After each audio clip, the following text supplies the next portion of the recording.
Hey guys, Dakotasm here. Today they just released the early access. I'm sorry, I forgot to tell you I was starting. No, that's fine.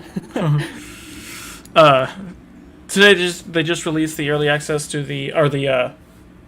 our early access to the early access build, the Chimera build. So far we messed around a little bit on it, but there are some bugs, and they already know about them and they're actively working on them. But it makes it so we can't actually, if we go over here, we can't actually go into our guild campaign board right now. As you can see here, it says before anyone can continue playing in this campaign, it needs to be upgraded to the newest Chimera board. Currently, if you try to upgrade one of your other ones, it just crashes the game. Mainly because they changed the clipping mechanics, and if you use clipping in your board previously, it messes with it. They're working on a fix. Hopefully, it's fixed by Sunday, so we can actually play on Sunday. But we're still going to show you guys some of the new stuff, and we're going to go over some of the other features that they've added and some of the changes. So we made a Chimera test build. Carl, are you in the Chimera test build already? I'm loading it in now. Okay. So we've just been messing around, seeing some of the new features and stuff. The biggest thing for us, for people who haven't played it yet, obviously it's not that big of a deal because you guys don't know the controls and everything yet, but they changed some of the control keys. And hey, guess what? huh? I loaded it in and it crashed. Oh, failed to fetch board. Oh no, Yeah. I got some of it. It's loading. Yeah, I got to that point and then. Oh. Yeah. So we're having the TaleSpire. same problem with another. Yeah. So stream earlier. So TaleSpire is just kind of not working right now. I'm sure they're going to. We can probably try to make another board real quick. Yeah, let's try that real quick. Yeah.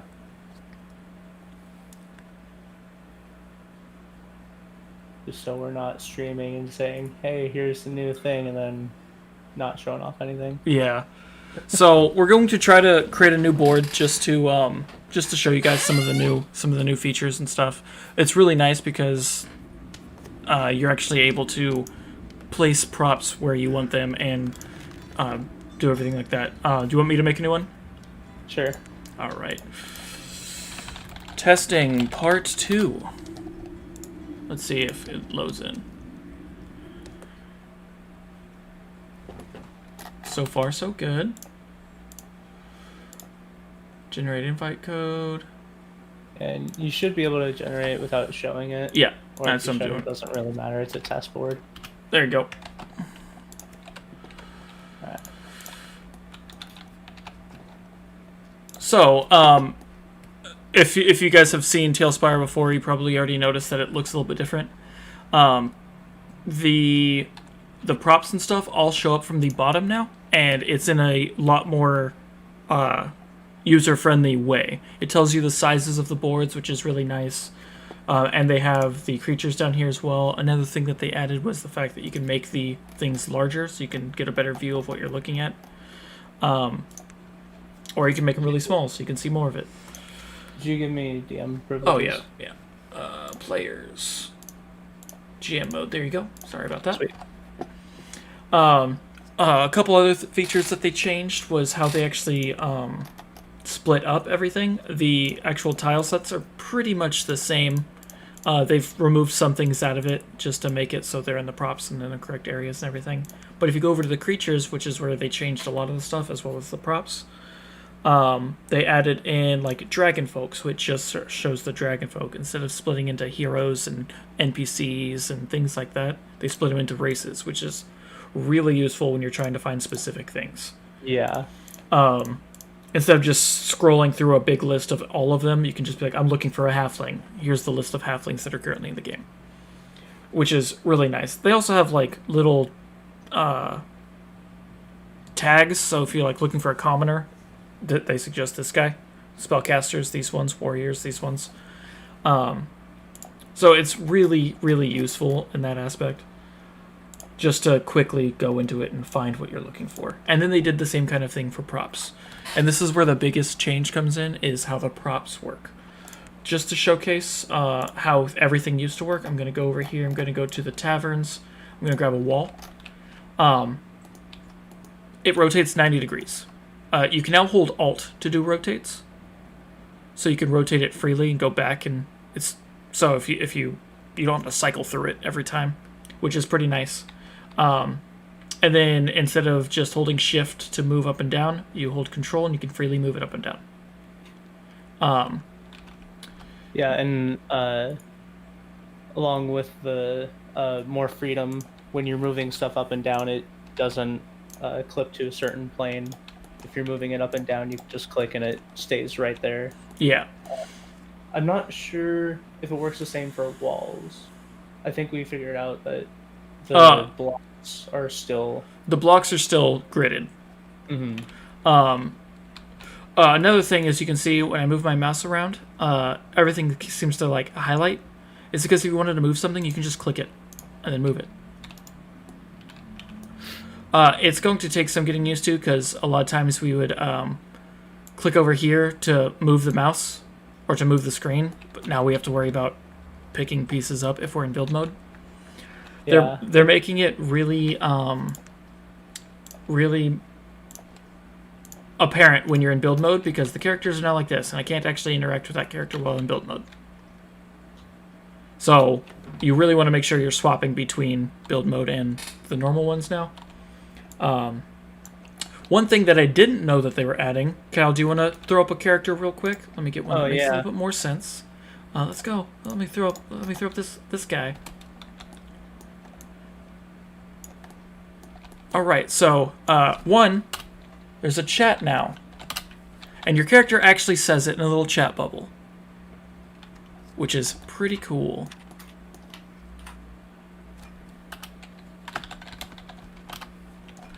Another thing that they added, one thing that we didn't use enough before, Kyle, do you want to go ahead and hit me with a normal attack? Is normal this feature. Attack. Where you can choose to attack somebody. They've recently added in this feature, which is just a really cool animation, especially when you think about, or when you figure out that the pattern that it does for the magic missile isn't the same every time.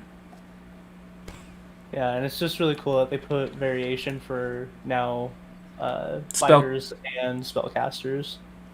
So I'm really excited to see what other kinds of things that they do. Are they going to do an animation for Fireball? Are you going to be able to do a lot of things like that? I'm not sure if they're going to, but I'm really excited to see if they will and what else they do. Yeah, I don't know if they're working on it anymore, but I remember a while ago they were working on like explosion animations and stuff. Yeah. They did do a little showcase of that.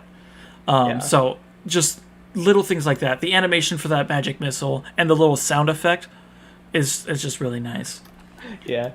Now for one of the biggest things that they did is the props. Kyle already did a little bit over here. As you can see, this table isn't on a 90-degree plane. You can grab any prop. So if I come over here to food and drinks and I wanted to add a little basket of food on here, I could freely put this anywhere on the table, and then I can easily rotate it in a lot more degrees. So I can add two right next to each other like that. So we can start making our world feel way more alive. And something I didn't realize before is if you shift to move it on a plane, and you can still do like Alt and Control. Oh, nice. So that's just a lot more. So movement options. We just have so many more things. We can make a feast look like it's actually like well stocked tables, and we can add this little baguette to this table. They added a baguette, I guess. I didn't know that there was a baguette. Yeah, and that's one thing that we had noticed. Just there were some props that were built into other props. Like there was a table with some of these food items on it, and now they've given us access to all of those individually. Great example is this cup. We couldn't place this cup before. but it was on a preset table. Now we can just add this cup to things, because the only cup that we had was actually the pitcher. But so they've added a bunch of stuff like that, and I'm really glad that they did. A really cool feature that they added with this is if you hold control, you can freely change the height of the item, and you can place it however you want on this. You don't have to follow the grid with the props. So if I wanted to put it right here, I could put it right there. So it just opens up so much freedom when placing these. To expand a little bit of what Kyle was saying before, is one of the wall presets. Let's see if I can find it real quick. Like this one. This wall preset has a lantern on a hook, has a little shelf with some cups, and has like a broom. I can now come into here, and I could grab one of those shelves, or I can go over here to lights, and I can actually use this lantern. And then, pretty sure if I hold X, it'll snap onto the wall, so if I wanted it to stay on the wall, it will. So I can now add that lantern, which wasn't a feature that we could use before, which is just really nice that we can now use that. They also added in a couple like wall torches and stuff like that, which is just really, really cool. I don't remember this jack-o'-lantern. Yeah, they added some new things without telling us, so that's really cool that they just threw some stuff in there as well. Yeah. But then they also added some stuff like this, guy. I don't know if you looked at this one. This is on the water fountain. But I can now just be like, yo, I want this on the side of my building. Oh, yeah. So I can just add stuff like that now. But if you look at the water fountain, it's there, except for on the water fountains, it's actually vertical. I didn't notice that before. Oh, that's cool. They've just done a lot of stuff like that, such as the fish that are on the harbor. You can now go over to nature, scroll over, and just be like, yep, I want to use that fish, but I don't want him to be on a hook. I just want him to be in a pond somewhere. You can now give him a life. And then some various other things, like the raven that was on the tombstone. I can now add this little raven to my table. But I really like the fact that I can position it so he's actually connected to the table and standing on it rather than floating just like a couple inches above it. Anything that you can think of, Kyle, that I'm missing right now? The only thing I can think of is they added a few things just to make the DM's life a little bit easier. One of them being if I click on this character and then press Y, or no, F. That you can in fly mode.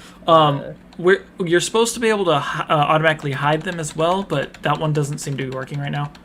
Yeah. And like we said before, like we're getting this 2 weeks early just so that we can test all of this out. Yeah. So it's really, really cool. It's a lot that we're gonna have to get used to, but I'm really happy with this. Yeah, just being able to manipulate the props. Yeah, the props is definitely the biggest thing. It's gonna make our builds just look way more natural and just better. They do have some props that are broken. I don't know if they know this already or not, but there's some like furniture. If we scroll over here, it shows that this like stool is knocked down. It's not actually knocked down, but like this table is flipped over. This chair is not knocked down. This table's not flipped over. This table's not flipped over. So they have some correctly orientated as they should be, but not all of them. And it's not just that is messed up, because they also have the stools and the chairs in other places. Mm-hmm. But then we also get like empty bookshelf, which I think is just a really cool addition. Yeah, because I know for a fact that I've placed bookshelves and things down and not wanted them to be completely full of books. Exactly. So that's going to be really cool. And now we could fill them with a little bit of things.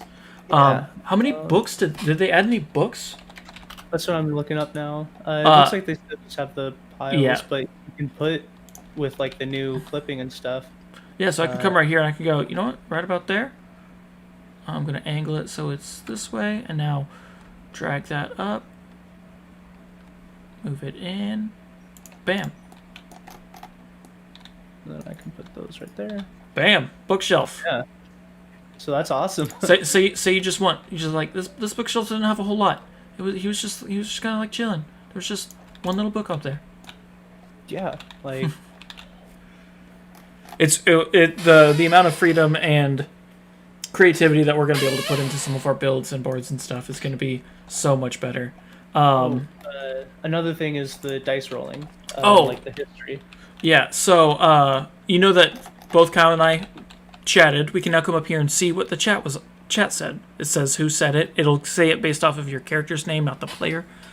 So and also they did make the dice feel a little bit heavier, so they shouldn't roll for as long if you throw them.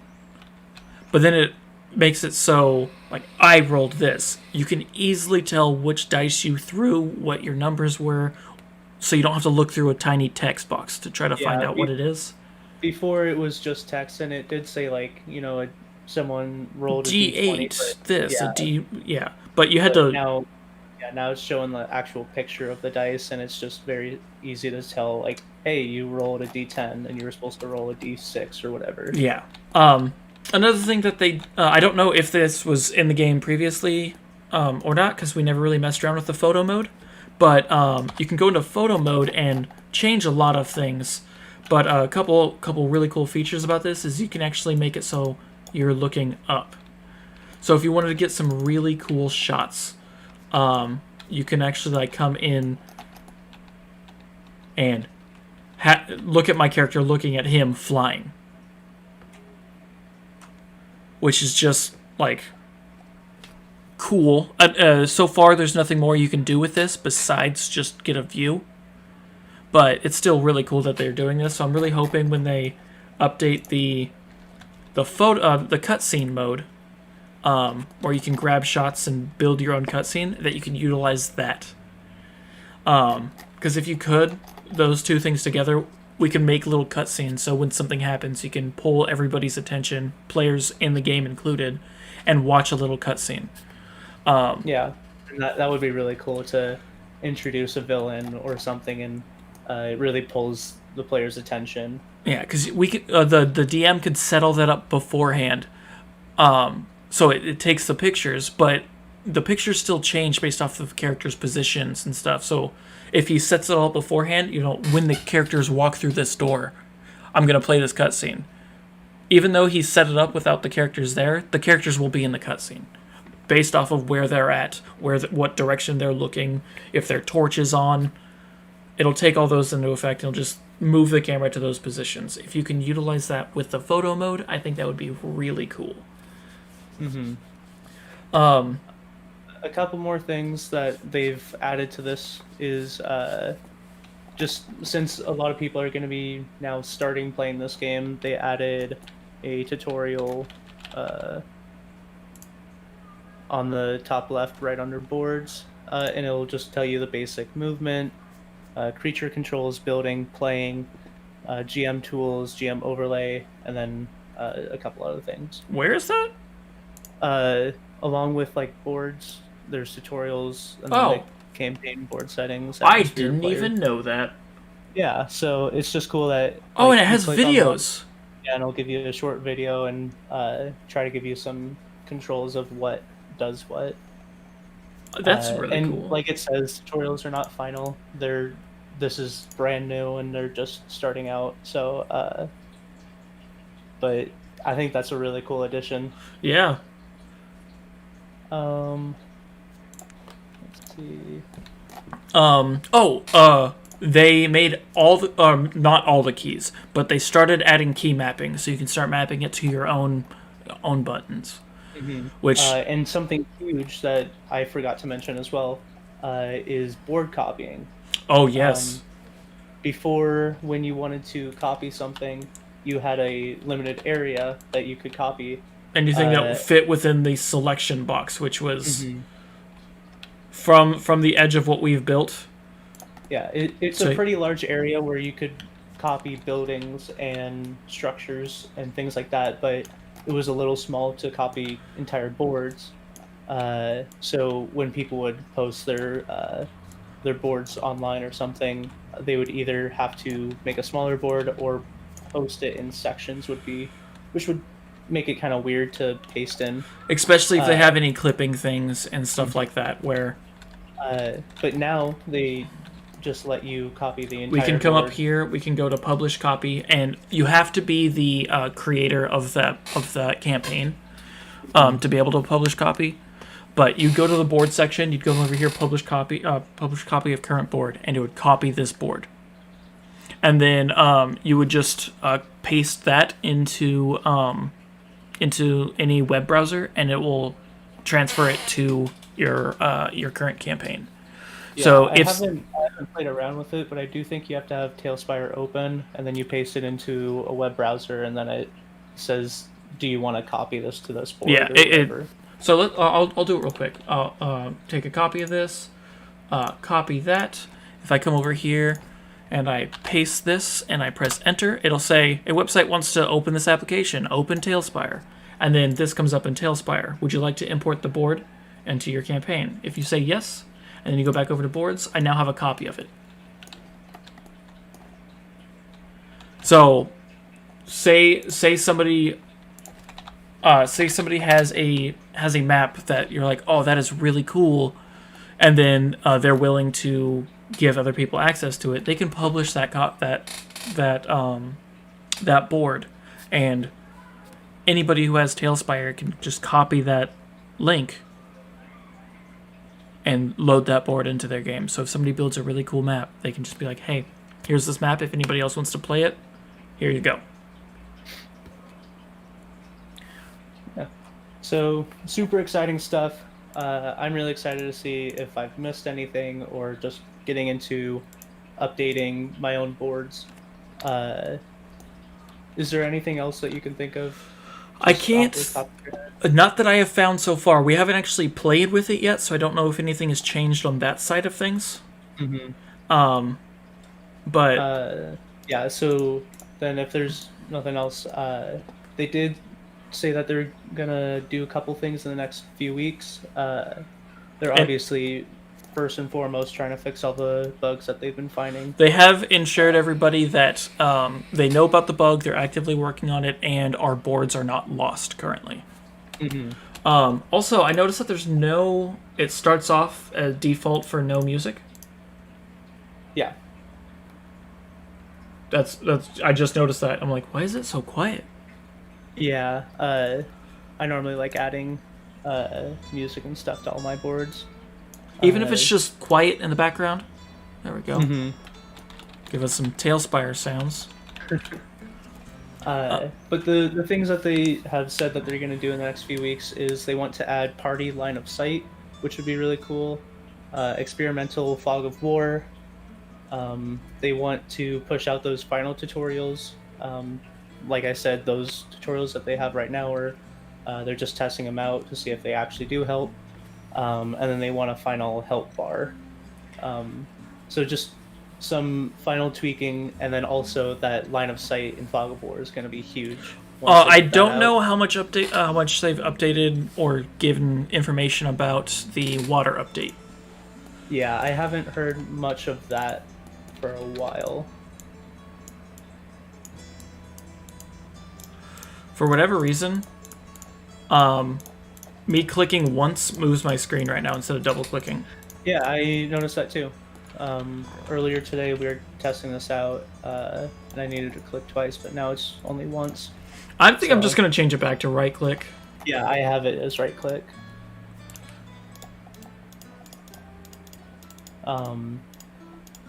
Oh. After I changed it, it's now double click. Okay. Well, I don't know what's going on there. Yeah. But Yeah, I think so that's everything that I know of. yeah, this is everything that we've noticed so far in our couple hours of playtesting beforehand. Unfortunately, we weren't able to do our full revamp of Broken Wheel today, simply due to the fact we can't access Broken Wheel. As I said in the beginning, hope they know about it. Hopefully, they fix it before Sunday so we can actually play on our campaign. Whenever they do get it fixed and we're able to start doing it, we'll probably try to find a time where we can do a build day. But thanks for joining us for our recap of TaleSpire's update. Next couple weeks, they should have it early access for everybody to be able to play. I'm really excited to see what you guys come up with and what happens with TaleSpire. All right. See ya. Have a good week.